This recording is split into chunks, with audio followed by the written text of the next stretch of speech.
For anyone who grew up in the 90s, the memory is vivid. A wall of sweaters in every color imaginable. United Colors of Benetton. At its zenith, it was a global phenomenon. 7,000 stores, a Formula One team, and those famously provocative ads, the kissing nun, the newborn baby. It was all orchestrated by the 4 Benetton siblings, who built a multi-billion-dollar fortune from a single knitting machine. But today, that vibrant image is gone. The company is hemorrhaging money, losing over 230 million euros last year alone. And for most Italians, the name Benetton no longer brings to mind colourful knitwear. It brings to mind something far darker. 43 people dead after a bridge their company was in charge of collapsed. So how did one of fashion's most iconic family empires become a symbol of national disgrace? To understand this tragedy, we have to look beyond the sweaters. We have to see the sheer scale of their power, an empire so vast it controlled the very highways people drove on, and that was no exaggeration. To truly grasp the story, you have to understand that by the late 1990s, the Benetton family presided over a financial juggernaut, a force far more powerful than their colourful sweaters suggested. At its zenith, the fashion empire was a global phenomenon. Picture this: 7,000 stores spread across 120 countries, selling over 120 million garments a year, and generating more than $2 billion in annual revenue. The business was tightly controlled by the family's holding company, Edizione, with each of the 4 siblings, Luciano the visionary, Giuliana the creative force, and their brothers Gilberto and Carlo holding an equal 25% stake. Their individual net worths would eventually climb to nearly $3 billion each. But their ambition extended far beyond fashion. They conquered the world of motorsport, with the Benetton Formula One team famously winning the World Championship with a young Michael Schumacher behind the wheel. They even built a futuristic, fully automated logistics hub in Castrette, a marvel of 1980s technology that could handle thousands of orders with minimal human intervention. Most significantly, they diversified into the very backbone of the Italian economy. Through their majority stake in a company called Atlantia, they controlled Atlantia, the operator of nearly 2/3 of Italy's toll highways. If you drove across Italy, you were likely paying the Benettons. They also owned Autogrill, the ubiquitous roadside restaurant chain. A global retail network, a Formula One championship, control over a nation's infrastructure. It's a staggering portfolio. But what makes this story truly extraordinary is that this entire multi-billion-dollar empire, this symbol of globalized Italian power, all began with a single knitting machine, bought by selling an accordion and a bicycle. To understand that moment, we have to travel back in time. Back to 1945, in a small town in northern Italy, a country in grey, scarred by war, and slowly learning to rebuild. For the Benetton family, the war's end brought a private tragedy. Their father passed away, leaving their mother Rosa to raise 4 young children alone. Responsibility fell on the shoulders of the eldest son, Luciano. At just 14, he dropped out of school and started working in a fabric store to help support his family. His childhood was over. The world around them was drab, dominated by shades of brown and grey. But inside their small home, there was a spark of colour. His sister, Giuliana, loved to knit, and one day she made Luciano a sweater. It wasn't grey or brown, it was a brilliant, shocking yellow. When Luciano wore it to work, people stopped him on the street. In a sea of post-war austerity, that simple yellow sweater was a statement of joy, of optimism. And that's when the flash of insight hit him. He realized that people weren't just starved for food and work, they were starved for color. he knew he was onto something. But an idea without capital is just a dream.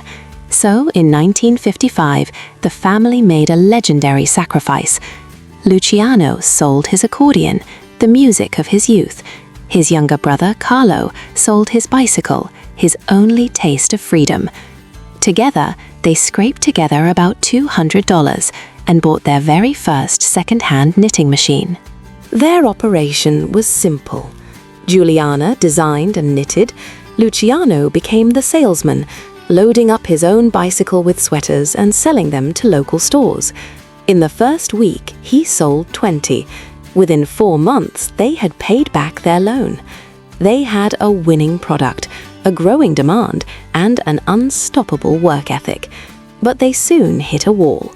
Giuliana could only knit so fast, and their little machine could only produce so much. To grow from a local favorite into a global empire, they needed more than just beautiful sweaters.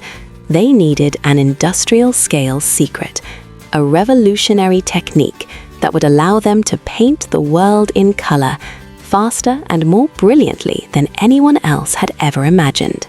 That secret, the engine of their global ambition, was an astonishingly simple idea called Tinto in Capo, Italian for dyed in the head, or more accurately, dyed at the end. It was a fundamental reinvention of how clothing was made. To understand its genius, you have to picture the old way. Traditionally, a factory had to guess which colors would be popular months in advance. They'd dye enormous vats of yarn, red, blue, green, and then knit them into sweaters. If they guessed wrong, and fashion suddenly dictated that mustard yellow was out, they were stuck with a warehouse full of unsellable garments and wasted capital. The Benettons flipped this process entirely. They produced their sweaters first, knitting thousands of them in a single neutral, undyed color. These garments were essentially blank canvases. Then they simply waited.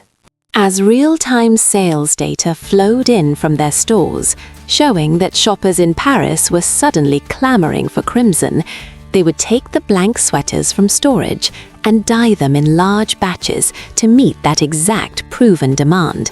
It was a revolution. It meant almost zero inventory risk and the ability to respond to trends with breathtaking speed.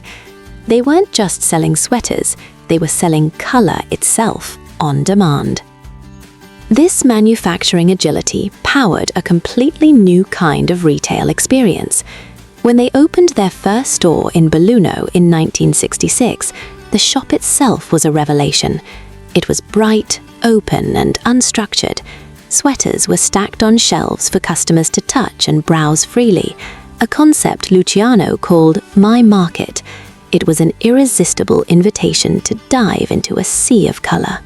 And to spread this colorful empire across the globe, they deployed an equally clever franchising model. Instead of charging hefty upfront royalties, they offered entrepreneurs a turnkey business, which fueled explosive growth with minimal capital. From that first shop, the expansion was relentless. They opened in Paris in 1969, stormed New York in 1980, and in a powerful symbol of their global reach, even opened a store in Moscow's Red Square in 1989. By 2001, there were over 5,500 of these smaller, partner-owned stores, complemented by massive company-owned megastores in flagship cities. They had built a perfectly efficient, globe-spanning machine for creating and selling color. The business model was flawless. The family was unimaginably wealthy. But for Luciano Benetton, market dominance wasn't the final frontier. He felt the brand was missing a voice, a soul. He believed that to become truly iconic, Benetton had to stand for more than just sweaters. It needed to provoke, to challenge, to insert itself into the cultural conversation. And to do that, he would need to find a man who cared more about making headlines than selling clothes. That man's name was Oliviero Toscani. When Luciano Benetton hired the photographer in 1982, he wasn't just commissioning new advertisements, He was igniting a cultural firestorm that would define the brand for a generation. Toscani's philosophy was radical. He saw the millions of dollars spent on advertising not as a budget to sell clothes, but as a platform to force uncomfortable conversations. As he put it, "I feel responsible to do more than to say our sweater is pretty." The era of shockvertising had begun. This simple, joyful slogan, United Colors of Benetton, was no longer about a palette of wools, but a call for social unity, illustrated through images designed to provoke. First came a photo of a priest and a nun in full clerical dress, locked in a passionate kiss. The image was a beautiful, tender moment of forbidden love to some. To the Vatican, it was blasphemy, and it was promptly condemned. The controversy was global, and Benetton was at the center of it. Then the campaigns grew darker. The company published a photo by Thérèse Frère of David Kirby, an AIDS activist, on his deathbed surrounded by his grieving family. The image was haunting, a modern pietà. It was banned in several countries as exploitative, but the story was more complex. David's father later explained, "We didn't use Benetton. Benetton used us." But that's exactly what David wanted. Kirby's family saw it as their son's final act of activism, using the power of a global brand to shatter the stigma and silence surrounding the AIDS crisis. Yet the line between commentary and exploitation became increasingly blurred. A photo of a blood-soaked uniform from a fallen soldier in the Bosnian War, another of a mafioso killed by the mob. The latter resulted in a lawsuit from the victim's own daughter. Where was the line? Perhaps the final straw was the 2000 campaign, We on Death Row. Toscani photographed American death row inmates, presenting them not as monsters, but as human beings. The backlash was immense. The state of Missouri sued, but the most damaging blow came from retail giant Sears, which pulled the entire Benetton line from its 400 American stores, a massive financial hit. On the surface, Luciano's goal was achieved. Benetton wasn't just a clothing brand, it was a cultural phenomenon, debated in newsrooms and universities worldwide. The headlines they generated were priceless. But while the world was arguing about the meaning of their ads, a deep, structural rot was setting in. The very noise that made the brand famous was also a distraction, masking the fact that the foundations of the fashion empire itself were beginning to crack. And the first of those cracks appeared not with a bang, but with a quiet announcement in 2003. The family was stepping back from day-to-day management. It was a move meant to signal a modern, professional future. Instead, it triggered a decade of chaos. Luciano's own son, Alessandro, took over as chairman, but his tenure lasted a mere 2 years.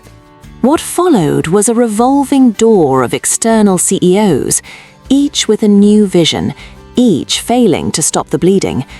This instability sent a clear signal of weakness to the market.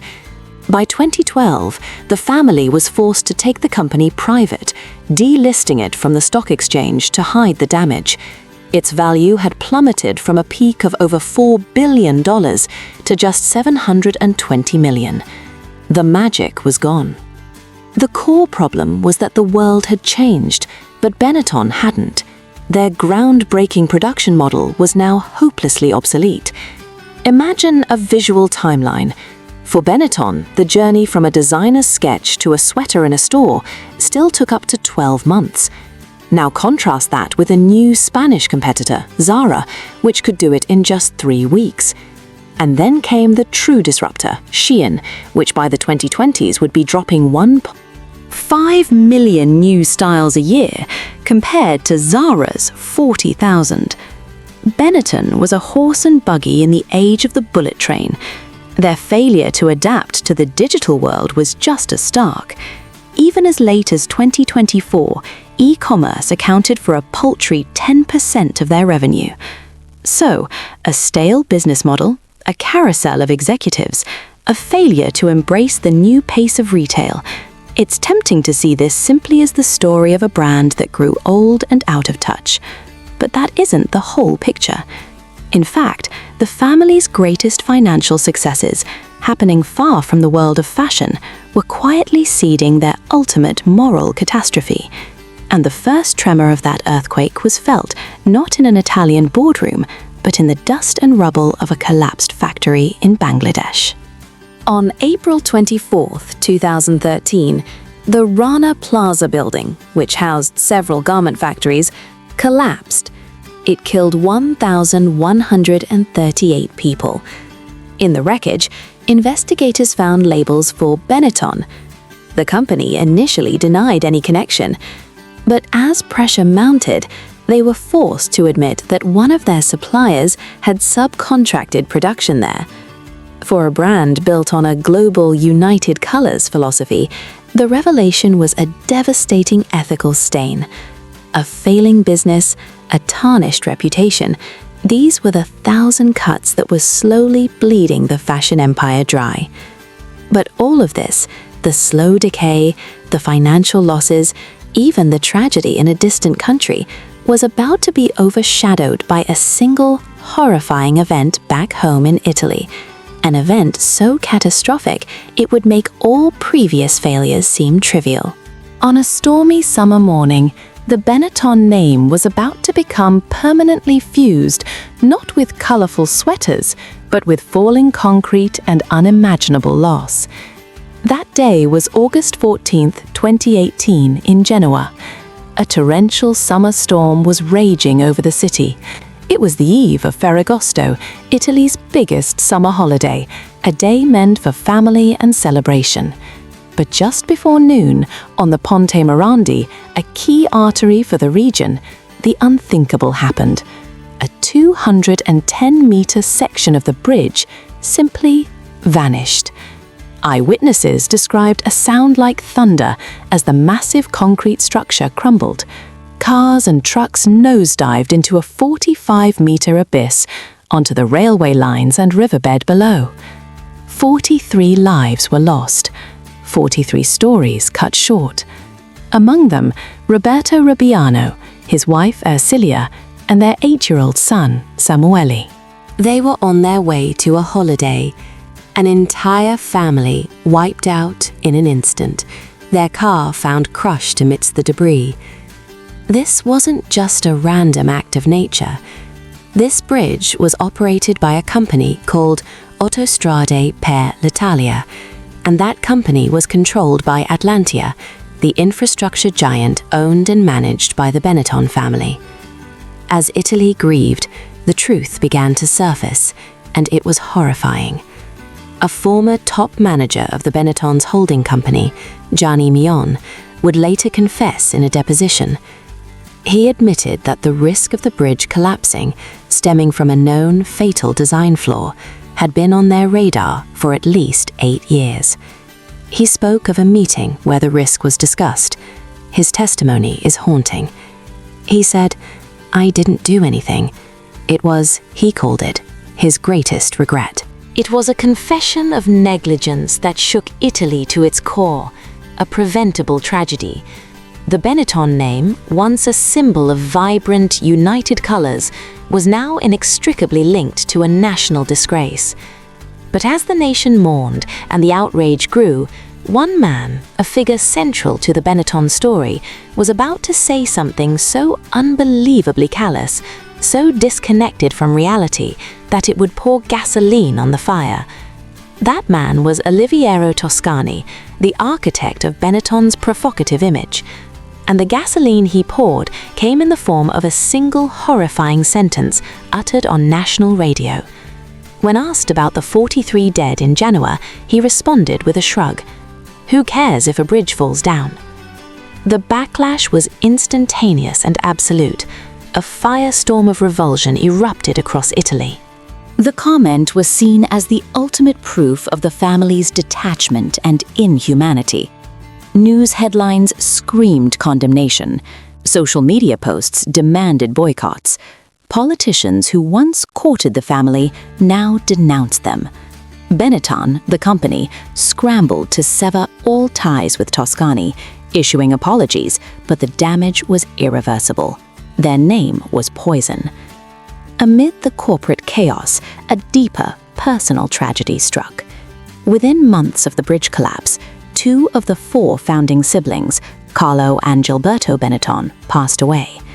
An era had truly ended, not in triumph, but in shame. The public fury translated into severe financial consequences.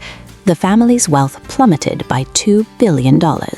Under immense political pressure, they were eventually forced to sell their controlling stake in Autostrade, the highway operator, for less than they had originally paid. Years later, the final collapse happened from within.